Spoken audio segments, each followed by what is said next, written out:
Hello, আসসালামু আলাইকুম। আমরা চলে গিয়েছিলাম হচ্ছে সেন্ট্রাল গার্ডেন নেচার রিজার্ভ। জায়গাটি অনেক সুন্দর, ওখানে ওয়াটারফলস আছে। এখানে আমার বেশ কয়েকবারই যাওয়া হয়েছে, বাট তখন আমি ভিডিও করিনি, জাস্ট পিকচার তোলা হয়েছে। বাট আমি 2 দিন আগে গিয়েছি, তখন গিয়ে দেখি যে ওয়াটারফলস ছিল না। ওয়াটারফলস হচ্ছে 2টার সময় অফ করে দেয় তারা। আমি আগের ভিডিও থেকে এটি কালেক্ট করে আমি আপলোড দিলাম এখানে। জায়গাটা অনেক সুন্দর। ওখানে হচ্ছে যারা বারবিকিউ করতে চায় বারবিকিউ করতে পারে, বাট আমরা ফ্রেন্ডরা মিলে গিয়েছিলাম, আমরা কুক করে নিয়ে ওখানে খাওয়া দাওয়া করেছি। এখন যেহেতু অস্ট্রেলিয়াতে সামার, অনেক রোদ ছিল, তো আমরা ওখানে খাওয়া দাওয়া করার পর কিছুক্ষণ ঘোরাঘুরি করলাম, পিকচার তুললাম। আর সাথেই হচ্ছে বাচ্চাদের জন্য প্লেগ্রাউন্ড ছিল, তো বাচ্চারা প্লেগ্রাউন্ডে খেলা করছিল।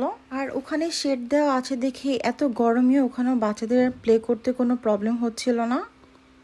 আর আরেকটি ইন্টারেস্টিং বিষয় হচ্ছে ওখানে একটা ছোট্ট জুর মতো আছে, ওখানে ক্যাঙ্গারু, ডাক, ইমু এইরকম কিছু কিছু অ্যানিমাল আছে। তো আমরা ওখানে দাঁড়িয়ে কিছু পিকচার তুললাম, ভালো লাগছিল। আর আরেকটি বিষয় হচ্ছে যারা ওখানে যাবেন, ওখানের পরিবেশ এবং হচ্ছে পানির সাইডটা আমার কাছে একটু ডার্টি মনে হয়েছে।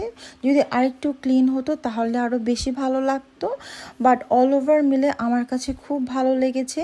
আজকের জন্য আমার ভিডিও এতটুকুই। যদি আমার ভিডিওগুলো ভালো লেগে থাকে তাহলে প্লিজ লাইক, শেয়ার এবং ফলো করবেন। Thank you for watching. আল্লাহ হাফেজ।